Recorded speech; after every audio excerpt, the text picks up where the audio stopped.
Welcome to today's Explainer. We're diving straight into the headlines from August 10th, 2026. We've got a massive lineup today. Major geopolitical shifts, global economic ripples, high-stakes law enforcement actions, and some truly profound human moments, all unfolding in just a single 24-hour cycle. So let's break down this incredibly complex day of news and build out a connected narrative. Here's how we're breaking things down today. First up, the Middle East crisis. Second, the Russo-Ukrainian war. Third, global politics and justice. And we'll wrap things up with history, humanity, and loss. Let's get right into Section 1, the Middle East crisis, covering diplomacy, oil, and escalation. We're kicking things off with a pretty stark warning. Nikolai Milanetto, the Board Peace's High Representative for Gaza, came out with a highly definitive statement. He declared that a 15-point U.S.-backed plan is the literal only way forward to prevent future conflict in Gaza. Context is absolutely crucial here, right? This statement dropped right on the heels of a major diplomatic stalemate. Israeli Prime Minister Benjamin Netanyahu publicly rejected this proposal, specifically because it demanded Hamas disarmament in exchange for an Israeli military withdrawal. So right out of the gate, we're seeing the intense diplomatic friction that's defining the region right now. And of course, that kind of regional tension doesn't just stay neatly contained. It instantly hits global markets, which brings us to the number 84. Global Brent crude prices have surged past $84 a barrel. Why does this matter? Well, it's a direct, real-time reaction to an ongoing standoff in one of the world's most critical shipping choke points. We are watching opposing levers being pulled by two major players. On one side, you have Iranian Foreign Minister Abbas Araghchi, insisting that the Strait of Hormuz is going to remain closed to select transit. His demands? The U.S. has to ease economic sanctions and pay war reparations. On the flip side, the U.S. strategy under President Donald Trump has definitely pivoted. Instead of launching direct military airstrikes, which the administration is openly low-keying at the moment, they are leaning heavily into mounting economic sanctions against Tehran. It's an incredibly high-stakes standoff, pitting a physical blockade right against tightening economic pressure. Now, all these tensions are triggering some major regional security shifts. Looking inside Iran, the leadership is restructuring.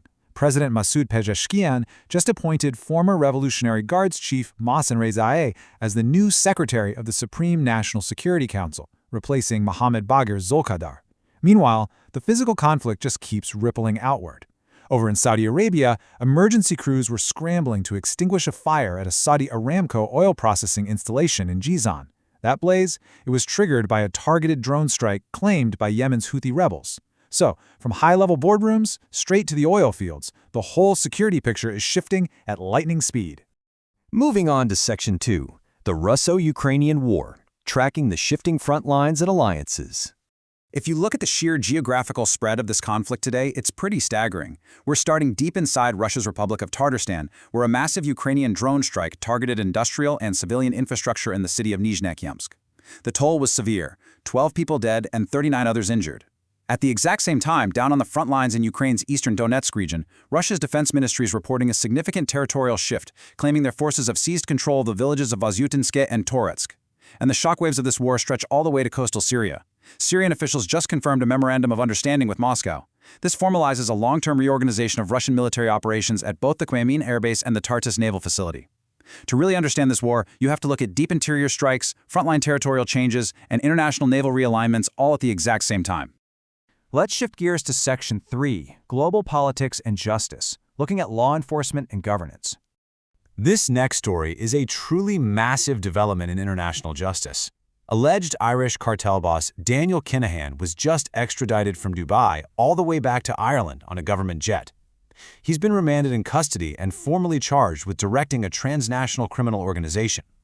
This is the culmination of immense, complex, cross-border law enforcement coordination to bring these incredibly severe charges forward. It's a huge deal. We also saw two totally distinct but highly impactful shifts in domestic governance today. In U.S. politics, President Trump announced a major staff shakeup, naming White House Staff Secretary Will Scharf as the new White House counsel, taking over the role from David Warrington. Meanwhile, in Thailand, a genuinely shocking tragedy unfolded at the provincial level. A gunman opened fire inside the Nonthaburi Provincial Administrative Organization building. The provincial president, Tongchai Yenprasert, was killed right inside his office before the shooter was finally taken into custody. It's a very stark reminder of just how diverse and frankly volatile global governance can be on any given day.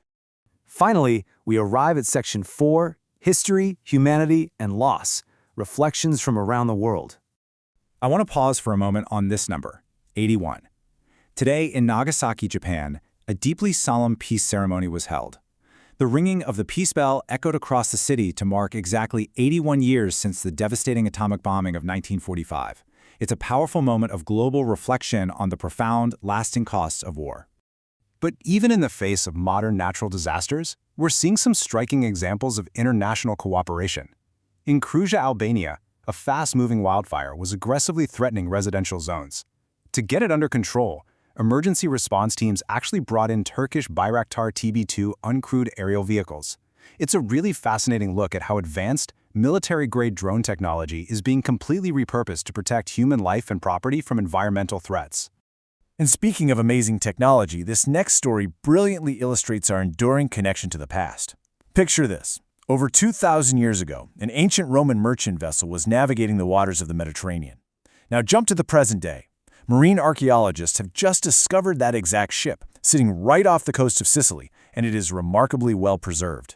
It is an absolutely incredible find that quite literally bridges millennia of human history. Just wow. Finally today, we have to note a really significant loss in the global sports community.